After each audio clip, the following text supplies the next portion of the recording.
à tous, aujourd'hui je vais vous présenter Marie-Antoinette Lix.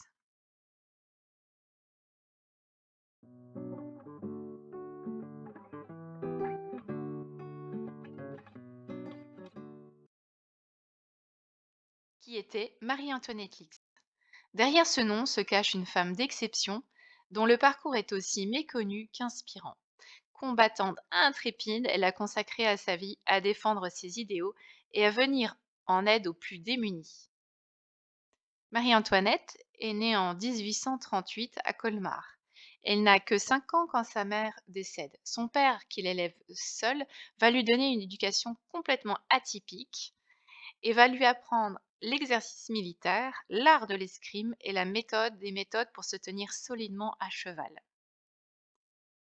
Cette façon d'élever un enfant, à qui plus est une fille, qui répondait plus au prénom de Tony qu'à ses prénoms de baptême, devait lui attirer bien des remarques de la part de son entourage.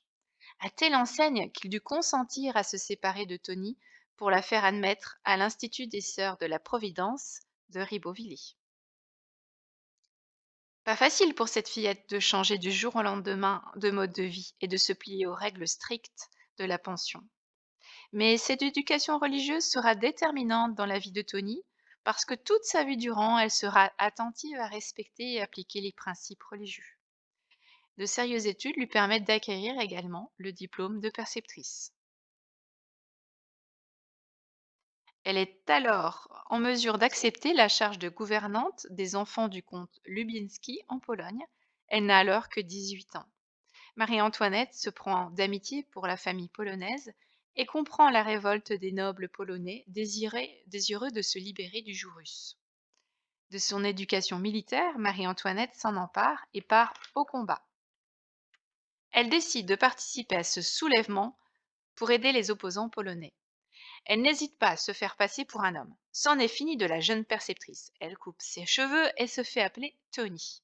Le caractère de Tony, énergique, plus généreux que belliqueux, trouve alors mille occasions de se manifester. Alors qu'un ami du comte Lubienski se fait surprendre par les Russes, Tony monte à cheval et, sans mesurer le danger, elle essaye de l'arracher à l'ennemi, mais sans réussir.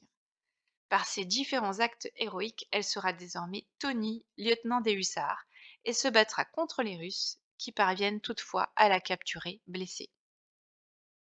Son identité est découverte par les Russes et ils l'expulsent de Pologne en sa qualité de Français, comme l'atteste son passeport qu'elle détient au nom d'Armand Lix. Lix. Marie-Antoinette joue un rôle crucial dans la guerre en Pologne, en se distinguant par sa détermination et son courage. Son engagement a été reconnu et a contribué à sa légende historique.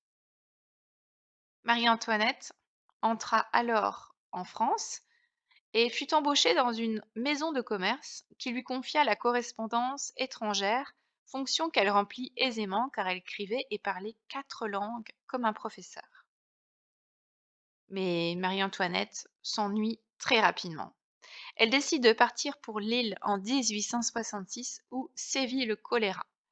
Elle résilie ses fonctions et se distingue dans cette dangereuse mission qu'elle n'abandonne qu'après l'extinction de l'épidémie. Ce témoignage de charité a été reconnu en haut lieu. Elle est alors nommée receveuse des postes à la Marche dans les Vosges, poste très important, lorsque la guerre de 1870 la surprend. Cette guerre contre la Prusse, qui est déclarée le 19 juillet 1870 et se lance également dans la défaite de Sedan le 2 septembre, elle souhaite prendre les armes pour défendre son pays.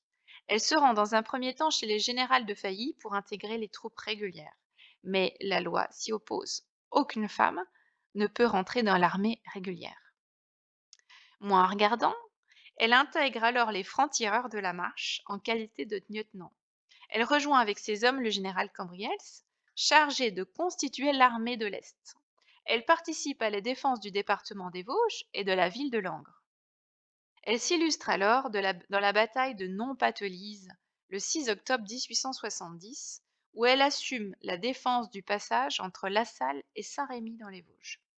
Toutefois, Son engagement ne peut empêcher la défaite des troupes françaises. À l'époque, les quelques femmes qui partaient au combat représentaient un défi à l'autorité patriarcale, un défi aux convenances sociales. Celles qui bravèrent l'interdit se cachèrent sous des habits d'hommes et de fausses identités.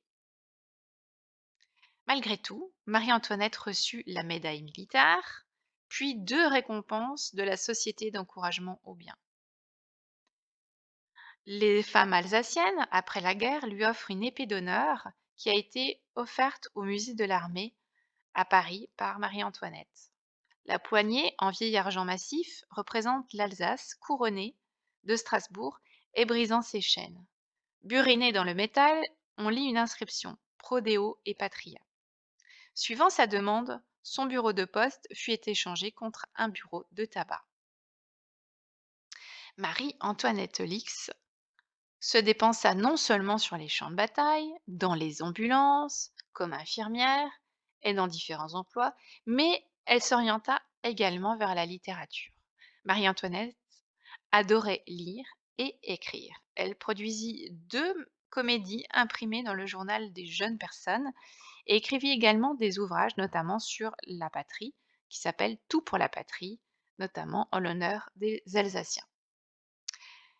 Marie-Antoinette a fini ses jours à Saint-Nicolas-de-Port, chez les religieuses, pendant de nombreuses années, et elle est enterrée dans le cimetière de la capitale historique. Pour lui rendre hommage, nous avons créé un prix littéraire qui s'appelle le Malix, Marie-Antoinette Lix. Ce prix récompense un auteur régional du Grand Est qui valorise le patrimoine local. Merci de votre attention.